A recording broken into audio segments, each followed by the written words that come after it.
भले बुरे सोते रहे।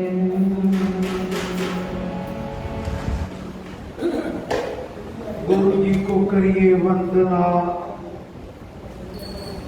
भाव से बारंबार नाम सनौता से किया, जिसने भव से पार नाम सनौका से किया, जिसने भव से पार।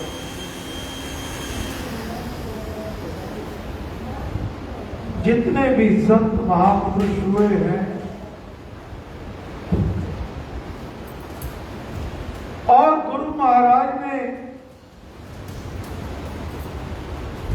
हमें ये समझाया है कि हमें परमेश्वर के पतित पावन नाम राम नाम का नित्य जाप पाठ करना चाहिए। इस नाम की साधना करनी चाहिए।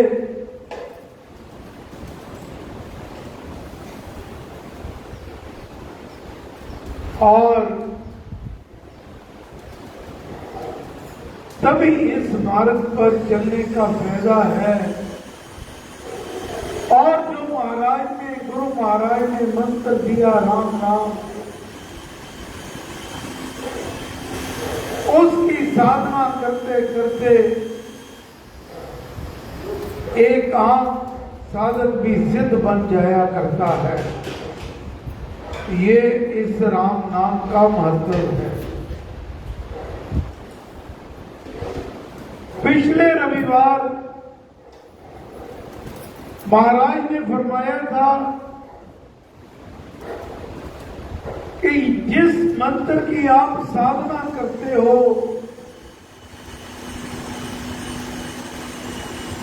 उसमें प्रीति होनी चाहिए, उस पर दृढ़ विश्वास होना चाहिए।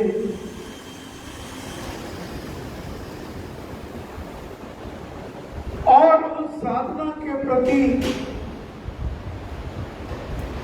हमें अपनी दृढ़ भूमि तैयार करनी होगी।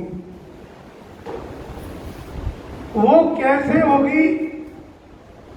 एक तो साधना दीर्घ काल के लिए करनी चाहिए, लंबे समय के लिए। ये नहीं कि एक दिन कर लिया राम राम का जाप, फिर 4 दिन काम में व्यस्त हो गए, फिर कभी कष्ट आया तब राम राम जप लिया। महाराज ने फरमाया है नित्य और निरंतर करनी और प्रेम पूर्वक करनी चाहिए।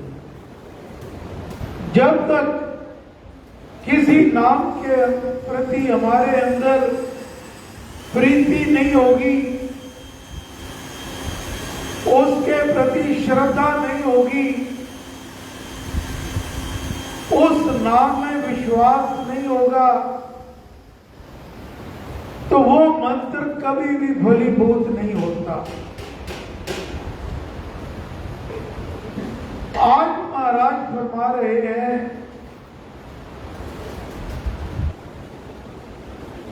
ये हमारी भूमि दृढ़ क्यों होनी चाहिए?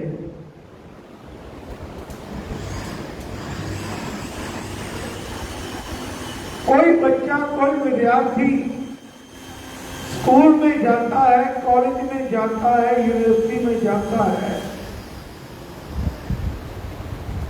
अगर वो किसी को चीज को रट्टा लगाने लग गया, कोई लेसन टीचर ने दिया, उनको रट्टा लगा दिया, तो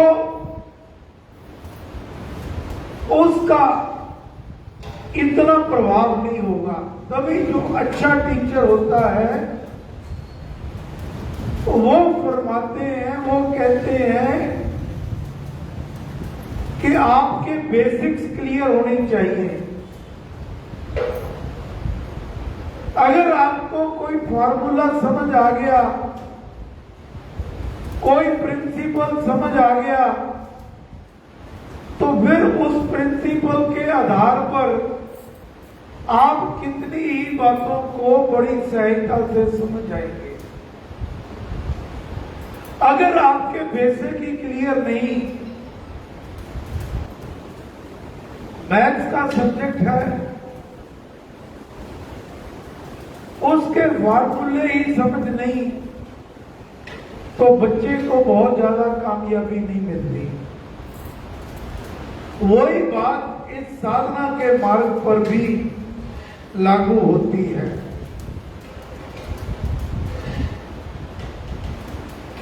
जब भूमि दृढ़ हो जाती है, फिर उससे क्या लाभ होगा?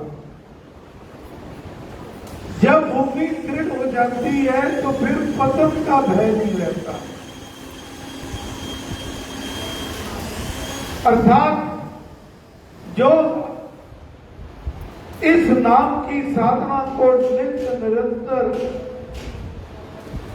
और दीर्घ काल के लिए करता है, विश्वास से करता है, फिर जीवन में कैसे भी समय आ जाए, कुछ समय आ जाए, क्योंकि ये तो विधि का विधान है।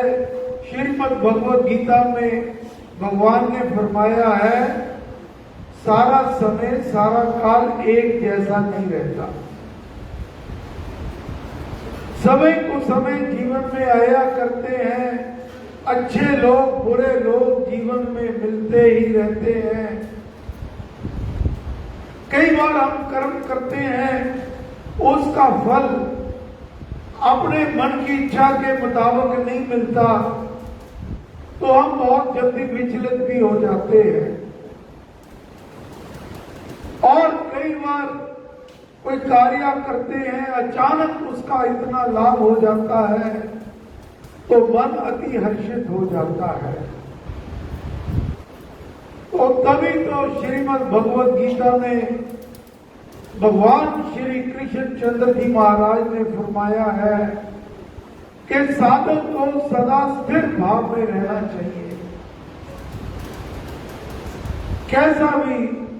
कैसी भी परिस्थितियां क्यों ना हो, अनुकूल अथवा प्रतिकूल, अनुकूल में अति हर्षित नहीं हो जाना और प्रतिकूल में विचलित नहीं हो जाना।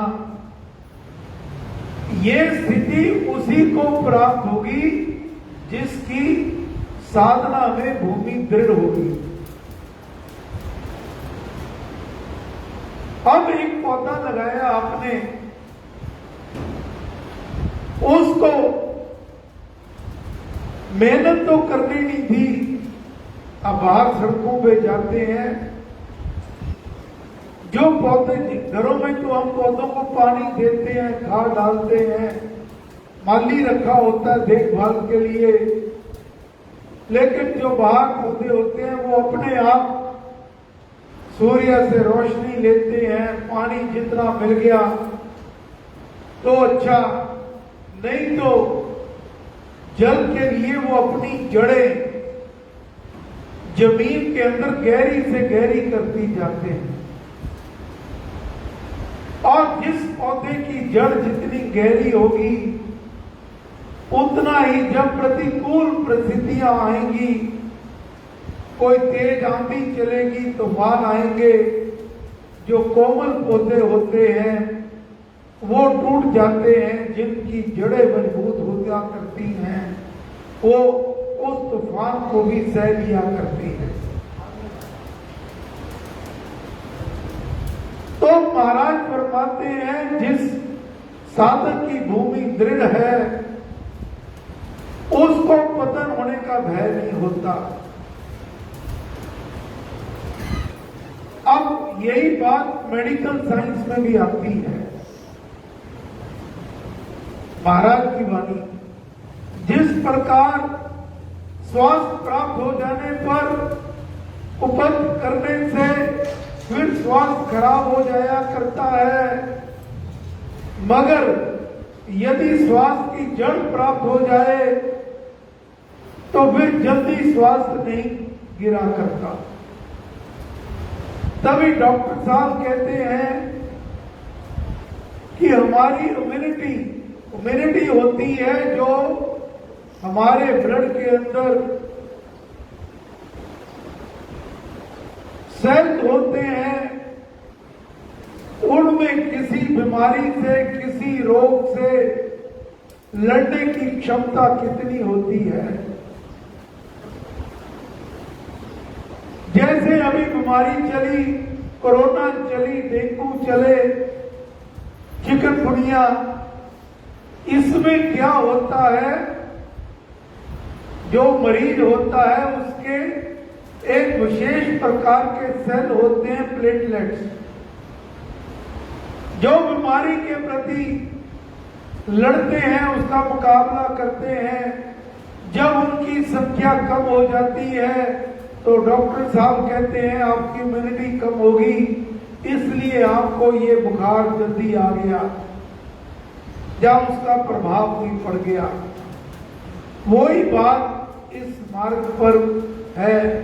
अगर हमारी भूमि दृढ़ नहीं होगी, हम साधना तो नाम मात्र की करें और मन में इच्छा हो बहुत कुछ पाने की, तो उसमें ज्यादा लाभ नहीं होता।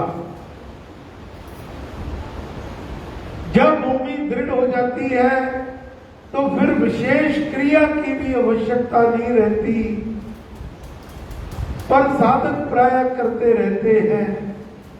भूमि दृढ़ करना कुछ अपने अधीन भी है, इसके लिए प्रयत्न करना चाहिए। कुछ तो आपके अंदर, अपने अंदर भी आत्मबल को बढ़ाना पड़ेगा।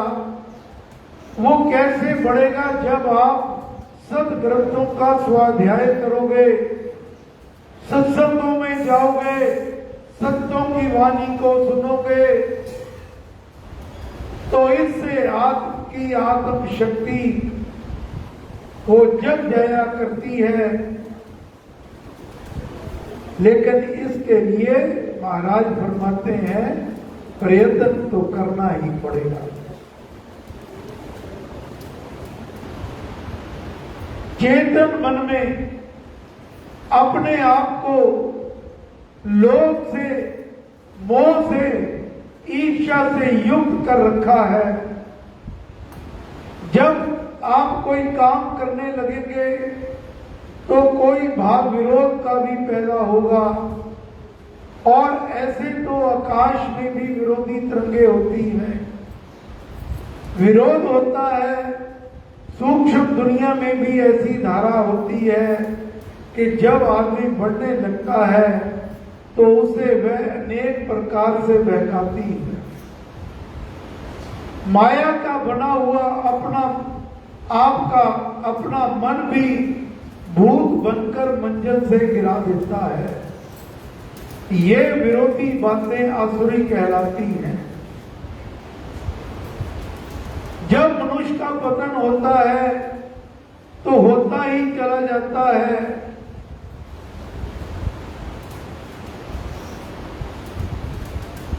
हम कोई भी कार्य जीवन में करने लगे, अच्छे मार्ग पर चलने लगे, मन में धारणा कर ली कि मैंने अब राम राम का जाप करना है, मैं अब हर संडे सत्संग जाया करूंगा, तो अच्छे काम के लिए भी सर्वप्रथम तो हमारा अपना मन उसका विरोध करता है। ऐसे ऐसे वो माया लोभ के भाव जग जाते हैं कि क्या रखा है इस काम में, तो उधर चला जा, उधर तुझे ज्यादा फायदा होगा। तो ये महाराज फरमाते हैं ये आसुरी शक्तियां हैं। लेकिन ये याद रखना, जो व्यक्ति अपने गुरु का सहारा लेकर, अपने इष्ट का सहारा लेकर मार्ग पर आगे बढ़ जाता है, तो जहां आसुरी शक्तियां उसका रास्ते में रुकावट पैदा करती हैं, वही दैवी शक्तियां भी तरफ यहाँ साथ साथ रहती हैं। गुरु का आशीर्वाद साथ रहता है, राम कृपा साथ होती है, और वो इस मार्ग पर जो चल पड़ा उसकी सहायता भी करती है। जब व्यक्ति को अपने लक्ष्य पर पूरा निश्चय हो तो वह गिरा नहीं करता।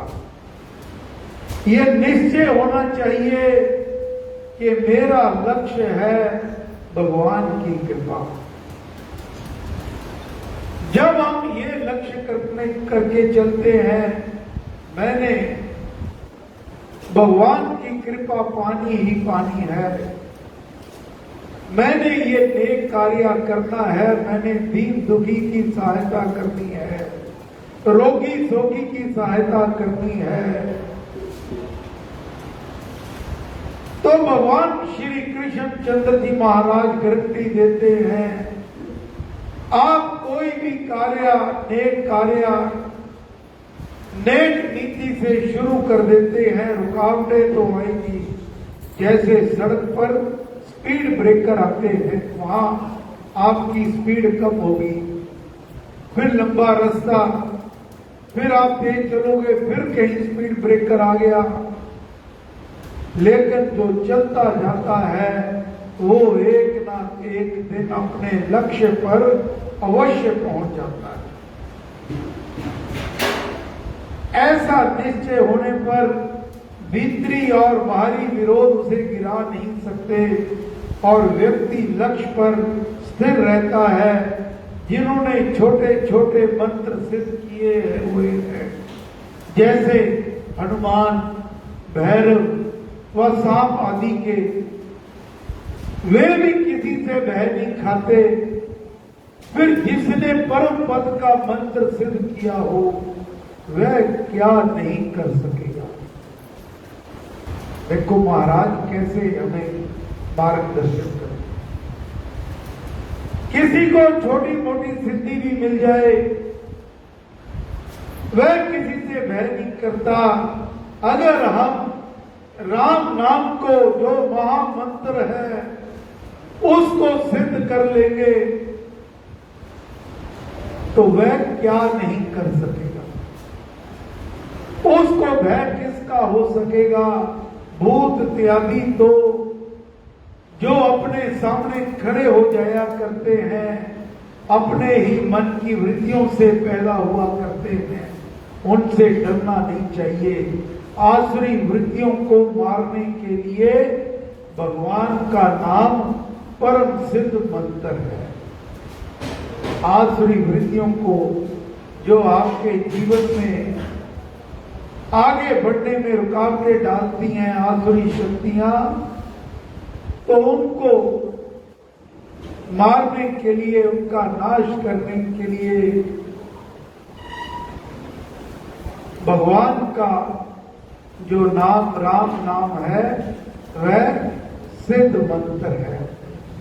हे गुरु महाराज, हे परम पुरुष श्री राम, हम सब आपकी चरण शरण में हैं। आपने जो हमें मार्ग बताया कि राम नाम महामंत्र है, इस पर हम बड़ी दृढ़ता से, बड़े विश्वास से, प्रीति पूर्वक आगे बढ़ते जाएं। ऐसी हम पर कृपा करना, मेहर करना, दया करना। जय श्री राम, जय श्री राम, जय श्री राम।